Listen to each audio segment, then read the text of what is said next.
This is Milo for bestpokercoaching.com. Now this is a continuation of the other video about folding versus 3-bets. I split up the video in two sections because I know how it goes. I've been a student myself and watched many videos, and normally I watch something for about 20 minutes and then I learn a few new tricks and I want to start playing myself. So the way I recommend to you is also watch one of these videos before you start playing, and then you can incorporate the things you've learned into your game. Anyway, let's go back to the chart. Like I said before, this is a very general chart. It's something you can fall back on when you're tired, or when you're not sure what to do, or when you're still developing your strategy. And against some players, I'm saying it's general because against some players you can play a little bit more or a little bit less depending on their post-flop statistics or their 3-bet sizing. For example, when they would 3-bet very large, like let's say to like 15 big blinds or 12 or 13 big blinds, you don't see it happening very often. But if somebody would do that, then of course you would tighten up a little bit. And if you would actually see somebody doing that, then also use the 4-bet calculator, because as you will see, once you use it, then you can push a lot more hands.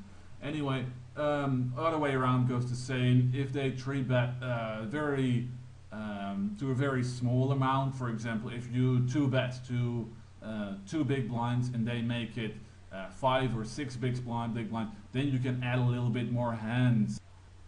For example, if you see a guy with a 3-bet of 20%, but he makes it relatively small, like maybe a pot size bet or maybe even less than that, to call for you, then you can treat him like a guy who, or you can use the range of a guy who raises 3-bet raises 25 to 30%. So here is an example of that. We have 8-9 offsuited, and we make it 2x, and the guy makes it only 60, which is just a pot size bet. Actually, if you 3-bet yourself, I recommend making it a little bit bigger. If you would be in a similar situation, make it 70 or 80. Like, for me now, it's 4 big blinds to call. I have 8-9 offsuited, and as you can see in the chart, actually ace-9 offsuited, well, it's just not in there for like versus a 20% 3-better. The guy's actually 19, so he's a little tighter. It's all very marginal, these decisions, but I like to make a cutoff point. So normally I would not call here, but since it's so small, he always makes it this small. So that's a reason for me to call. And then the other thing is, which is probably even more important, is I had a note on him. I'll show you. He 3-bets like a monkey, but didn't 3-bet ace-jack offsuited, and the same for king-jack suited. And I had a lot of notes on him, so I knew he was going to fishy. But especially is this, like he 3-bets like a monkey, which actually it's not even that bad, 19%. It was probably in the beginning when I made this note. But didn't 3-bet ace-jack and didn't 3-bet king-jack suited. So I know that when he does 3-bet, he has a lot of weak hands if he doesn't 3-bet those good hands for value. So that's another reason why I can treat him like somebody who's actually a little bit looser, and then the bet sizing as well. So well, we can take a look at the hand, and he makes it 70, and I think we would raise here because his fold to check raise is pretty high, which is a good indication. Then his continuation with a re-raise spot is 100, which is pretty high. It's extremely high. And the other thing is, I don't have a lot of hands on him, but he has never fired a turn barrel yet. So that's another reason why I like to raise the flop, because if he would fire a return barrel, then he might actually have a good hand, and now I have a lot of equity still. So it's unlikely he's bluffing on the turn. It's much more likely he's bluffing on the flop, but he wouldn't give me an extra bet on the turn, which I could raise then as a bluff, like we saw in another hand in another video. I think it was with I can't remember, it was some kind of flush draw, I think king-6 suited or something. Anyway, so I decided to raise about 3 times this size, a little bit less. I think it's fine, the board isn't that dry, and he pushes. Of course we call, we have overcards, and we have there's an open-ended straight draw. Of course we might be up against aces or kings, but yeah, you just don't know. And actually our 8 was still an out. Then another factor to consider when getting 3-betted is the stack size. In this example, we're 150 or almost 150 big blinds deep with 2-bet with ace-9 offsuited. Actually, we can probably make it 3x as well against this guy, even though his folding the flop is kind of low. So I think 2x is fine too, because he's actually not calling so much in the as a steal either. He's not calling our steals so much, so 2x is fine. 3x would be good too. Anyway, he makes it 80 big blinds. That's the point of the hand. So we check our chart again. I mean, you might as well know it by now. So ace-9 offsuited, 15 big blinds. Well, we should fold. However, we're like 15 big blinds deep, and I think, I mean, I knew the guy quite well. I had some notes on him. So we call, especially because we are slightly deep. Normally, I would say you should. It's better to do this with hands with real monster potential, so like suited connectors and really any suited card. Ace-9 of suited is typically not a hand which I really like to play when I'm deep. In this scenario, it's all kind of borderline, so I don't think this is bad here, but normally try to stick to suited hands when you make lighter call downs in a hand which you have high effective stacks. Excuse me. So let's see the flop just for entertainment value. Maybe you'll learn something from it as well. So let's see. He makes it 99. If people do that, those weird betting sites, I always check their notes. And let's see. Not bad enough. Second thoughts, you probably. There you go. I mean, value bet in relay spot on the turn, not with 99 and 220. So he actually did it like, sorry, there's some Dutch in it as well. I normally use a combination of English and Dutch. But anyway, so he did it before. Then he made a value bet with 99. I normally try not to attach too much value to it, only when I'm in a situation where I'm not sure what is the best play. But this is pretty clear. This is a call. There's no point in raising here because, I mean, which hands are going to fold, which we can beat, and his fold to check raise is 43. I mean, I just don't see the point of raising. So we call, and we see the turn, and he seems to give up. I mean, of course, he's not giving up. So, I mean, I make it 200 in case he has some weird draw, or in case he has an ace with a lower kicker, or, I mean, they're like maybe, you know, kings or something, queens, they might call a bet as well. Because actually, the suited connectors, they're not in his 3-betting range. Like, his 3-betting range is pretty tight, so it's unlikely he has something like 7-8 or 8-9 or 4-5. I mean, those hands he just wouldn't 3-bet them. He's not likely to 3-bet them. So anyway, we still want to make a bet just to, you know, to make it easier in case he does have a draw, or maybe he is actually calling with kings or whatever. Anyway, he calls, and after his call on the turn, I don't see the point of making another river bet, especially because, I mean, which hands can we beat? We cannot really beat any lower ace except for ace 5, because like ace 6, ace 7 and ace 8 have all paired up now. So ace 5 is unlikely to be in his hand. Is he going to make another call with like a hand like kings? I mean, that's kind of unlikely as well. So I think we are beat here. I don't think we can get much value out of it, and of course we can. He actually plays his hand pretty terrible. I think he should have like pretty much bet every street. He could have made it a little bit bigger pre-flop as well, I think, because we are slightly deep. But I mean, that's of his concern. Then you can also play a little bit looser if you know that the guy is playing particularly bad post-flop, or if your stat says he is pretty passive post-flop or easy to play. For example, this guy, his continuation bet on the flop is 45%, actually in rear spots is 57%.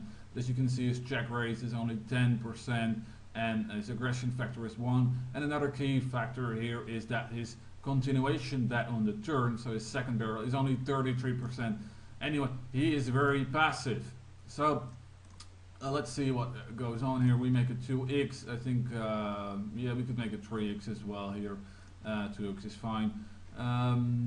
So we call, and why do we call? Well, because the guy's post flops a bet. Like if you would look at our chart again, you would actually see that ace 4 is not in our range.